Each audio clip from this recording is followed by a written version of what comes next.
عورتوں کو عزت کیسے دی جائے. مثلاً میں کہوں گی کہ ہمیں مہر کا دیا جانا اس کی ایک مثال ہے. پہلے تو عورت اپنی رقم مرد کو دیا کرتی تھی نا، اور اب مرد عورت کو مہر دیتا ہے. سبحان اللہ. یہ ان لوگوں کے لیے بہت بڑی بات تھی جو بیٹی کی پیدائش پر اپسٹ ہو جایا کرتے تھے، اور اتنے زیادہ کہ وہ اسے قتل کر دیتے تھے. پیغمبر محمد صلی اللہ علیہ وسلم کا فرمان ہے، مفہوم کچھ اس طرح سے کہ اگر تم بیٹیوں کی پرورش کرو گے تو تمہیں جنت ملے گی، تم میرے ساتھ جنت میں اس طرح ہوگے. سبحان اللہ. اور پھر چھوٹی سے چھوٹی بات، جیسے کہ عورت اگر آپ سے لڑ رہی ہے، بحث کر رہی ہے، جب غصہ آ جائے تو خاموش ہو جاؤ. انہوں نے یہی کیا، وہ خاموش ہو جاتے. یعنی عورتوں کو بھی جذبات ظاہر کرنے کا موقع دیا. سبحان اللہ. کون سا دین آپ کو یہ باتیں سکھاتا ہے؟ میں ایسی بہت سی مثالیں دے سکتی ہوں، مگر شاید پھر آپ کی ریکارڈنگ کبھی ختم ہی نہ ہو. یعنی آپ اسلام میں عورتوں کی حیثیت سے متاثر ہوئیں اور اس کے علاوہ بھی کسی چیز نے متاثر کیا؟ سچ یہ ہے کہ جب میں یونیورسٹی میں تھی تو میں ایسی زندگی گزار رہی تھی جہاں مجھے بہت زیادہ آزادی حاصل تھی. یعنی جب کسی کو اتنی زیادہ آزادی حاصل ہو، وہ باہر جاتی ہو، کلبنگ، ڈانسنگ، وہ شراب پیتی ہو، یہ لائف سٹائل ہو، تو ایسے میں نا پھر اسے ہمیشہ خوشی کے اگلے لمحے کی تلاش رہتی ہے، یا پھر وہ دوسرے شخص کی طرف سے نا عزت افزائی کے الفاظ سننا چاہتی ہے جو کہ اسے کہے کہ او واو بہت پیاری لگ رہی ہو، یا آئی لو یو. اور ایک لڑکی کی حیثیت سے نا وہ بس دوسروں ہی کی طرف دیکھتی ہے جو اسے اس طرح سے عزت دیں، جبکہ اسلام میں آپ کو یہ سب کرنے کی ضرورت نہیں ہوتی. یہاں عزت افزائی دوسروں کی طرف سے نہیں آتی. پیغمبر محمد صلی اللہ علیہ وسلم نے ہمیں سکھایا کہ ہماری قبولیت سب سے پہلے اللہ سبحانہ و تعالیٰ کی طرف سے ہوتی ہے، اور جب آپ اللہ اور پیغمبر محمد صلی اللہ علیہ وسلم سے محبت کرنا سیکھ لیتے ہیں نا، تو پھر عجیب اطمینان محسوس کرتے ہیں. آپ کو یہ الفاظ سننے کے لیے نا پھر کسی بھی مرد پر بھروسہ نہیں کرنا پڑتا، اور اگر وہ بھی آپ کو مل جائے تو یہ تو اللہ کی رحمت ہے نا، اور آپ اس طرح ساتھ ہو جاتے ہیں. اس طرح نہیں، اس طرح ساتھ. اللہ سبحانہ و تعالیٰ قرآن میں فرماتے ہیں کہ اس نے مردوں اور عورتوں کو برابر مگر مختلف بنایا. یہ کتنی کمال کی بات ہے نا یہ. اور میں نے اس سے یہ سمجھا ہے کہ جب اللہ سبحانہ و تعالیٰ آپ کو کہتے ہیں نا کہ عورت خود کو ڈھانپ کر رکھے، حجاب پہنے، تو اس لیے کہ اس نے ہمیں ایک دوسرے سے مختلف بنایا ہے.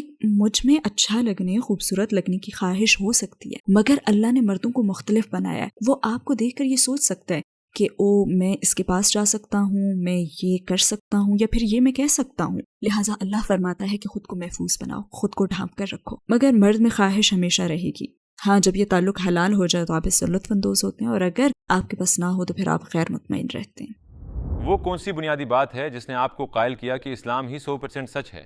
السلام علیکم بھائیوں اور بہنوں، ہمیں احساس ہوا ہے کہ ہمارے چینل پر 80% ناظرین بشمول اس ویڈیو کے ہمارے سبسکرائبرز نہیں ہیں. جیسا کہ آپ جانتے ہیں کہ ہم غیر منافع بخش تنظیم ہیں اور ہماری ویڈیو پر اشتہارات غیر فعال ہیں. ٹوورڈز ایٹرنٹی صرف ایک یوٹیوب چینل ہی نہیں بلکہ ایک مدرسہ بھی ہے. یہاں ہم خود کو اور نوجوانوں کو اسلامی تعلیم سے آراستہ کرتے ہیں. لہٰذا ہمارے اس مطالبے کا واحد مقصد سچائی کو پھیلانا ہے. ہو سکتا ہے بظاہر یہ چھوٹا عمل لگے، لیکن انشاءاللہ یہ ہمیں لاکھوں لوگوں تک پہنچنے میں مدد کرے گا. آئیے اب لائک اور سبسکرائب بٹن پر کلک کریں اور ساتھ مل کر ٹوورڈز ایٹرنٹی کا سفر کریں. وہ کون سی بنیادی بات ہے جس نے آپ کو قائل کیا کہ اسلام ہی 100% سچ ہے؟ گرین لین مسجد جانے کے حوالے سے مجھے وہاں پہلی مرتبہ جانا یاد ہے، جب میں نے بہت ساری ایسی بہنوں کو دیکھا جو سر سے پیر تک سیاہ برقعے میں ڈھکی ہوئی تھیں. یہاں ہیری پوٹر کا ذکر کرنا تھوڑا فنی ہوگا، مگر وہاں مجھے ہیری پوٹر کا ایک سین یاد آ گیا جب ہاگورٹس میں وہ سب ایسے ہی لباس میں تھے. تو میرے ذہن میں پہلی چیز یہی آئی تھی، اور پھر میں نے سوچا واو، انہوں نے اپنی مرضی سے یہ لائف سٹائل چنا ہے. مطلب میں بھی اس طرح کا اعتماد محسوس کرنا چاہتی ہوں، کیونکہ میں تو ابھی منی اسکرٹ میں گھومتی ہوں نا، لیکن میں جاننا چاہتی ہوں کہ اس لباس میں سڑکوں پر چلنا کیسا لگتا ہے. اور صرف یہی نہیں بلکہ وہ سب تو بہت ملنسار، بہت محبت کرنے والی، مہربان اور مددگار تھی. اور سچی بات یہ ہے کہ کبھی کبھی دوسروں سے بات نہ کرنا نا اپنے لیے ہی مشکلات پیدا کرنے کا سبب بنتا ہے. جیسے میں نے حجاب پہننے والی مسلمان عورتوں سے تو کبھی بات کی ہی نہیں تھی، بلکہ میں نے کسی بھی مسلمان عورت سے بات نہیں کی تھی. لہٰذا میرے لیے یہ پہلا موقع تھا. انہوں نے تو مسکرا کر میرا استقبال کیا، جبکہ ہم لوگوں میں تو اتنے تعصبات اور اتنے غلط خیالات ہیں، اور ہم سمجھتے ہیں کہ حجاب والی عورتیں تو مسکراتی نہیں ہیں. اور یہی وہ عورتیں تھیں جو مسکرا بھی رہی تھیں، ہنس بھی رہی تھیں، مذاق بھی کر رہی تھیں. اور میں نے سوچا کہ یہ تو نارمل ہے، یہ بھی انسان ہے. وہ سیاہ گاؤن میں حرکت کرتی ہے، کوئی پتلیاں نہیں ہیں، یہ انسان ہے. اور کتنی عظیم عورتیں ہیں. آپ نے کلمہ کیسے پڑھا اور آپ کو کیسا محسوس ہوا؟ میں نے اسی مسجد کے اپنے اگلے ہی وزٹ میں کلمہ پڑھ لیا تھا الحمدللہ. وہاں تقریباً 60 سے 70 لوگ تھے، اور اس وقت مجھ سے قریب ترین فرد جس نے مجھے کلمہ پڑھوایا تھا وہ اب بھی مجھ سے سب سے زیادہ قریب ہے الحمدللہ. لہٰذا کلمہ پڑھنے کا تو تجربہ بہت شاندار تھا. ویسے مجھے خوف بھی محسوس ہوا تھا لیکن اچھا احساس تھا، بہت ہی اچھا احساس. مجھے کلمہ پڑھنا، غسل کرنا سب یاد ہے اور مجھے بالکل ایسا محسوس ہوا جیسے میرا نیا جنم ہوا ہے. اور یہ نئی شروعات ہی تھی کیونکہ میں جانتی ہوں کہ اللہ سبحانہ و تعالیٰ سب گناہ دھو دیتا ہے مگر جو نیکیاں ہوتی ہیں ان کا ثواب باقی رہتا ہے. تو یہ ایک بہت ہی اچھا احساس تھا اور میں ایک مسلمان عورت کی شناخت اپنانے کے لیے تیار تھی. ہاں، اس کے بعد میں نے پڑھنا اور پھر بہت زیادہ پڑھنا شروع کر دیا. آپ کے قبول اسلام پر آپ کی فیملی اور ارد گرد کے لوگوں کا کیا ری ایکشن تھا؟ وہ بہت بہت مشکل وقت تھا مگر اس مشکل وقت کے ساتھ آسانی بھی تھی. ہاں، میں نے اسے نہیں پہچانا کیونکہ انہوں نے مجھ سے تعلق بالکل ہی توڑ لیا تھا، لہٰذا میرے پاس سوائے اللہ کے کوئی نہیں تھا. اسلام قبول کر کے میری شادی بھی بہت مشکل کا شکار ہو گئی تھی. بچوں کی ماں ہونا خود ایک بہت بڑی مشکل ہے. اپنی فیملی کے بغیر میری زندگی کا ہر پہلو ہی مشکل تھا کیونکہ میں ان سب کے بہت قریب تھی اور مجھے ان سب سے بہت محبت تھی. وہ وقت بھی آیا کہ جب میرا دل چاہتا تھا کہ میں اپنا سر دیوار پر مار دوں کیونکہ میں سو نہیں پاتی تھی. جب آپ اتنی اذیت میں ہوں تو دماغ سکون نہیں پاتا اور دماغ میں بار بار خیالات کی بھرمار رہتی ہے. میں جس بھی چیز کی طرف دیکھتی تو سب سے پہلے اپنے ماں باپ اور اپنی فیملی کی طرف میرا دھیان جاتا. اگر میں سپر مارکیٹ جاتی تو مجھے ویکینڈز پر اپنے ابو کے ساتھ سپر مارکیٹ جانا اور گروسری کی شاپنگ کرنا یاد آتا. اگر میں آسٹا میں کوئی گانا سنتی تو اس گانے پر اپنی بہن کے ساتھ ڈانس کرنا یاد آتا. اور اگر میں ٹی وی پر کوئی پروگرام دیکھتی تو اپنے بھائی کے ساتھ اسے دیکھنا یاد آتا. اور جب میری شادی شدہ لائف میں کوئی مشکل آتی تو بھی میں دوڑ کر اپنی فیملی کے پاس جانا چاہتی تھی لیکن میں جا نہیں سکتی تھی. تو بس بے بسی سے باہر نکل کر میں کار میں بیٹھ جایا کرتی تھی. تو وہ بہت زیادہ مشکل وقت تھا. اپنی فیملی کے بغیر جینا بہت مشکل ہے، تب بھی بہت مشکل تھا اور اب بھی مشکل ہے. لیکن مسلمان کی حیثیت سے ہم اس پر صبر کرتے ہیں اور ہم صحابہ کے قصوں سے جانتے ہیں کہ ان کے ساتھ بھی یہی ہوا تھا اور انہیں فیملی نے چھوڑ دیا تھا. ہم جانتے ہیں کہ پیغمبر محمد صلی اللہ علیہ وسلم نے اپنے چچاؤں کو کہا تھا کہ دیکھیں میں مختلف زندگی گزاروں گا. ہم جانتے ہیں کہ وہ لوگ بھی انسان تھے اور ان میں احساسات تھے. اب مجھ میں ان کے خلاف کوئی بھی بکس نہیں ہے. میں بس آپ سے اتنا ہی کہوں گی کہ میری ماں اب بھی میری رول ماڈل ہیں. وہ اب بھی مجھے دنیا کی ہر چیز سے زیادہ پیاری ہیں، بالکل ایسے جیسے محمد صلی اللہ علیہ وسلم کو اپنے غیر مسلم چچا سے محبت تھی. وہ اپنے چچا کے لیے روئے اور ان کے لیے سب کچھ کیا. میرے بھی اپنی ماں کے لیے وہی احساسات ہیں. وہ ایک شاندار عورت ہیں اور انہیں اس رویے کا حق ہے. میں نے ان کا دل توڑا ہے اور میں اپنی موت تک نہ اپنی ماں کا دل دکھانے کے لیے ان سے معافی مانگتی رہوں گی. لہٰذا میں ان کے لیے دعا کرتی ہوں. مجھے ان سب سے محبت ہے اور میں آپ کو کہہ سکتی ہوں کہ وہ لوگ بہت اچھے انسان ہیں. ہاں، مجھے پچھتاوا صرف یہ ہے کہ میری وجہ سے میرے والدین کی آنکھوں میں آنسو آئے. میرے خیال میں وہ وقت بھی آیا جب میں اسلام اور اپنے فیصلے کا دفاع کرنے کی کوشش کر رہی ہوتی تھی اور شاید اس سب میں نے اپنی ماں سے بہت تیز آواز میں بات کی اور شاید کسی وقت ان پر میں چیخی بھی تھی. مجھے پچھتاوا ہے کیونکہ اللہ سبحانہ و تعالیٰ قرآن میں فرماتے ہیں، مفہوم کچھ اس طرح سے ہے کہ تم اپنے والدین کے ساتھ انتہائی عزت سے پیش آؤ چاہے وہ مسلمان ہوں یا نہ ہوں.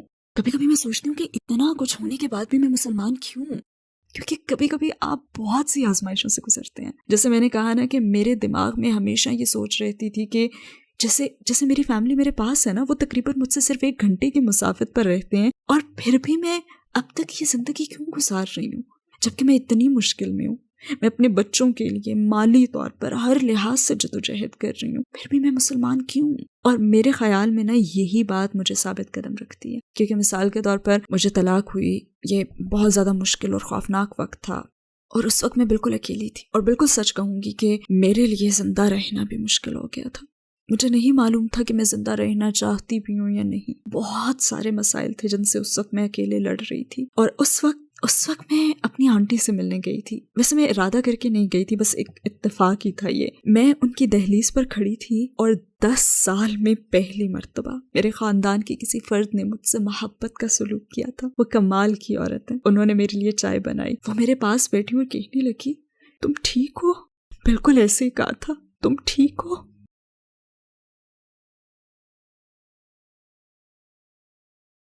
ایسا ہمیشہ ہوتا ہے. یہ میری آنٹی تھی. میرے خاندان کے کسی فرد نے پہلی مرتبہ مجھ سے پوچھا تھا، تم ٹھیک ہو؟ اور انہوں نے پوچھا کہ تم آگے کیا کرو گی، تمہارا کوئی پلان ہے؟ کیونکہ میرے پاس کچھ نہیں تھا.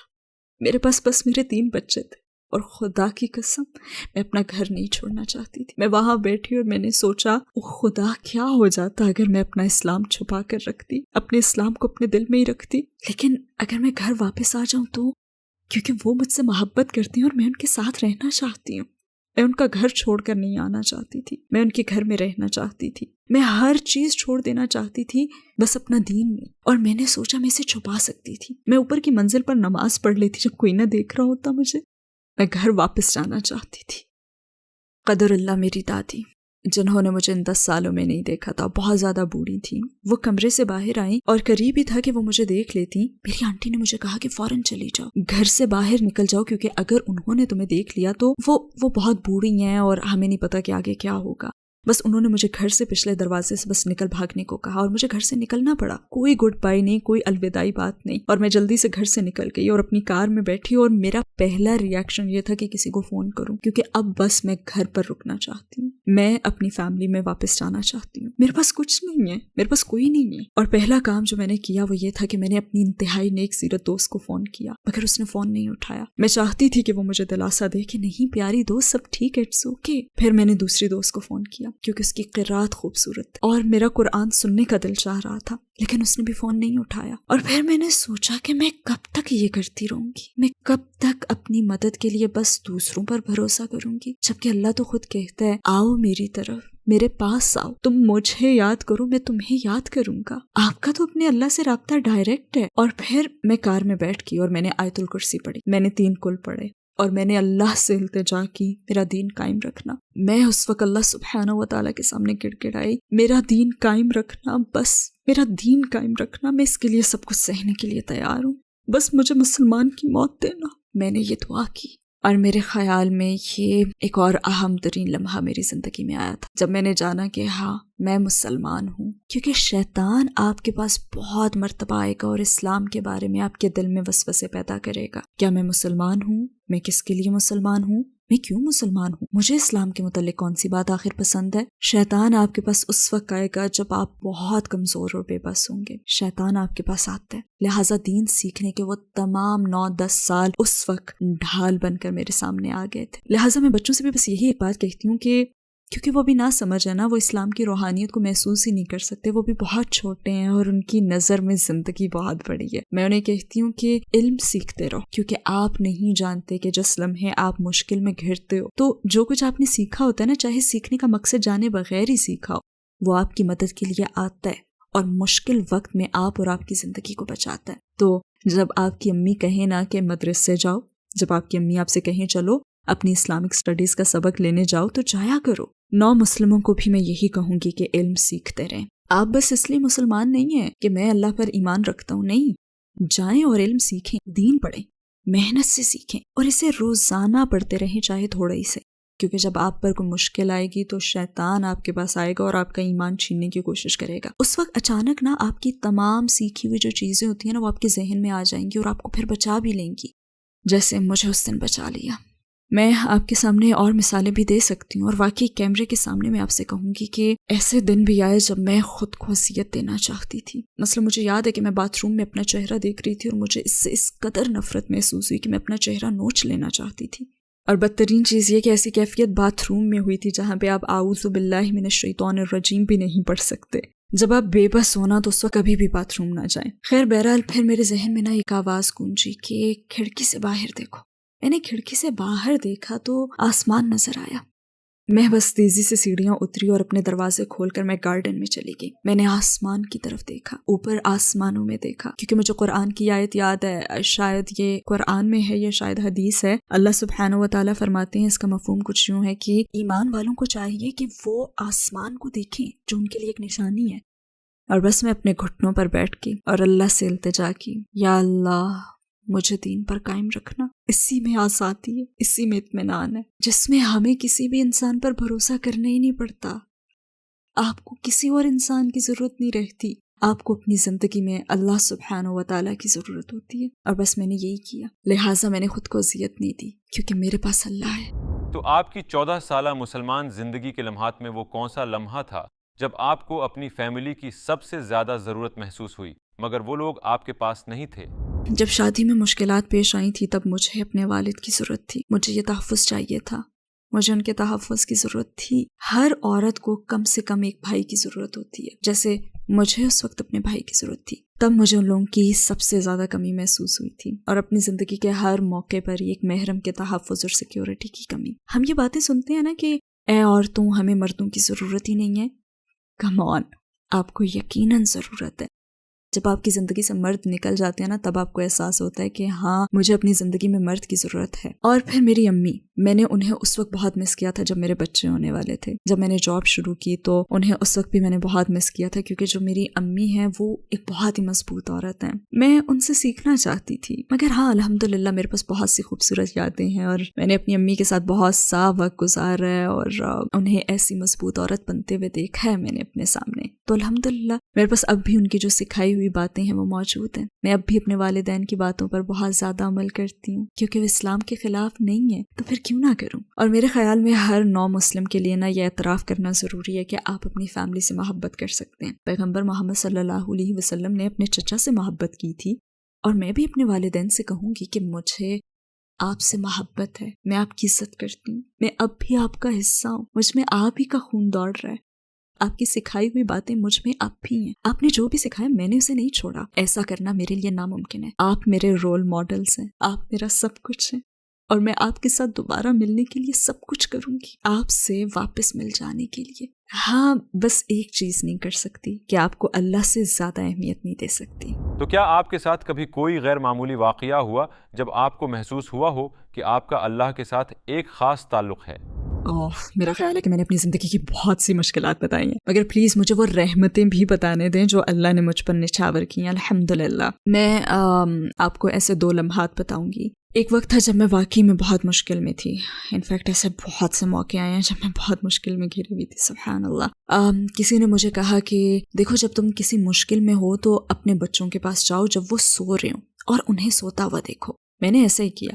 وہ بھی ایسے ہی ایک مشکل وقت تھا جب میں زندگی سے ہار ماننے کو تیار تھی، بس مجھے خود سے نفرت ہو گئی تھی، اور میں یہی سمجھتی تھی کہ میں لوگوں پر بوجھ بن گئی ہوں۔ خیر پہلے میں اپنی بیٹی کے کمرے میں گئی، اس وقت وہ تقریباً 11 سال کی تھی، مگر جب سو رہی ہوتی تو میری 5 سال کی معصوم بیٹی لگتی تھی وہ۔ سبحان اللہ، میری بیٹی، یہ میری بیٹی ہے، اللہ سبحانہ و تعالیٰ نے یہ بیٹی مجھے دی ہے، اللہ سبحانہ و تعالیٰ نے اسے میرے ذریعے اس دنیا میں بھیجا ہے۔ اور پھر میں اپنے بیٹوں کے کمرے میں گئی، وہ بہت گہری نیند سو رہے تھے، اور پھر مجھے نا سورہ ملک کی وہ آیت یاد آئی، مفہوم جس کا یہ ہے کہ تم بہت کم شکر ادا کرتے ہو۔ اور میں نے سوچا کہ آخر میں کیسے شکوہ کر سکتی ہوں، میں کیسے خود سے نفرت کر سکتی ہوں، جبکہ اللہ سبحانہ و تعالیٰ نے مجھے اتنی رحمتیں، 3 بچے دیے۔ اور اس لمحے میں نے خود کو اللہ سے بہت قریب پایا تھا، کیونکہ میں نے اسے پہچانا، میں نے اس کا شکر ادا کیا، اور خود کو اس کے بہت قریب محسوس کیا۔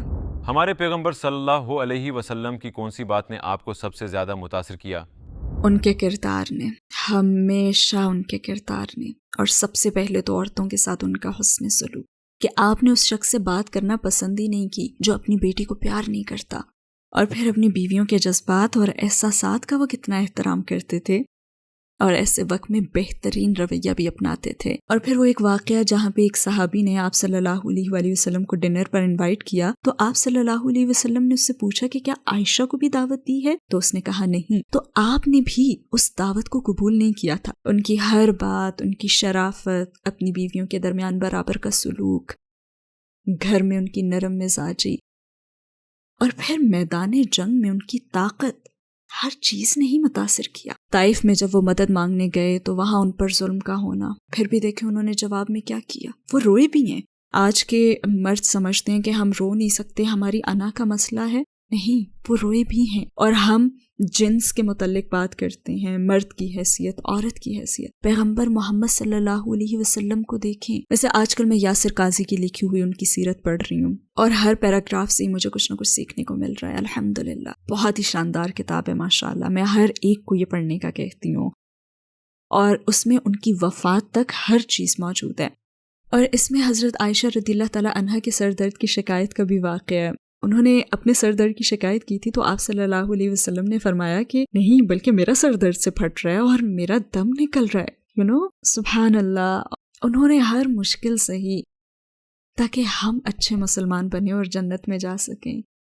وہ اپنی فیملی، اپنے مال کے حوالے سے ہر آزمائش سے گزرے. کس لیے؟ ہمارے لیے. اسلام سے پہلے آپ کی زندگی کا کیا مقصد تھا اور اسلام کے بعد کیا ہے؟ خدایا، میرا مقصد گھر واپس جانا ہے. باخدا میں گھر جانا چاہتی ہوں. گھر، مجھے بس گھر جانا ہے. اور میں چاہتی ہوں کہ اللہ سبحانہ و تعالیٰ مجھے میری فیملی لوٹا دے. یہی میرا مقصد ہے. اے اللہ، مجھے میری فیملی واپس دے دے.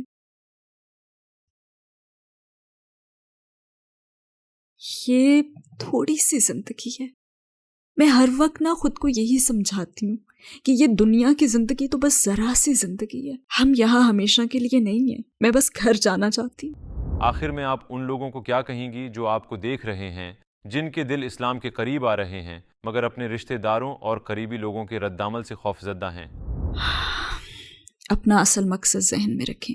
آپ کا اصل مقصد ہے، دیکھیں، چاہے آپ میں ایک ذرہ ایمان ہو نا، چاہے آپ میں ایمان کا ذرا سا ہی احساس ہو، آپ کا اصل مقصد جنت میں پہنچنا ہے.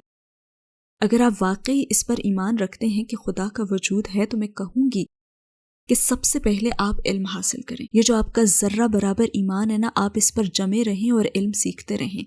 شیطان کو اپنے پاس نہ آنے دیں کہ کہیں وہ اتنا سا ایمان بھی نہ لے جائے، کیونکہ شروع میں وہ اس کی سخت کوشش کرے گا. شیطان آپ کے پاس بھرپور انداز میں آئے گا اور آپ کو دوبارہ کافر بنانے کی کوشش کرے گا. اس لیے سیکھیں، خود کو علم دیں، اپنے مقاصد طے کریں، اپنے ذہن میں اپنا ٹارگٹ رکھیں. اور میں آپ کو بتاؤں کہ میرے ذہن میں یہ خیالات آتے تھے، میرے دماغ میں یہ باتیں چلتی تھی.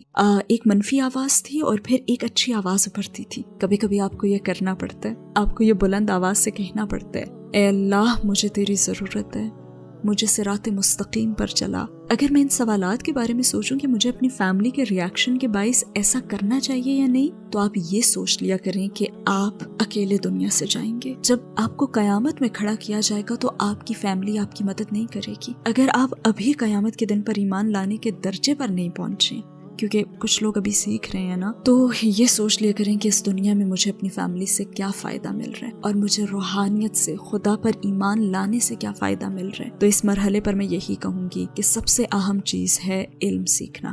بس علم حاصل کرتے رہیں، کیونکہ یہ آپ کو منزل تک پہنچا دے گا. اور اپنے دل میں سچی تڑپ رکھیں کہ آپ وہاں تک پہنچنا چاہتے ہیں. اللہ تعالیٰ فرماتے ہیں، مفہوم یہ ہے کہ میری طرف قدم بڑھاؤ، رکے نہ رہو. تو ایسے کہا جا سکتا ہے کہ دین میں ہمیں اللہ کی طرف بڑھنے کی ترغیب دی گئی ہے. اگر آپ مسلمان ہونے کا سوچ رہے ہیں تو ایک اور قدم آگے بڑھائیں، اللہ آپ کی طرف دوڑ کر آئے گا.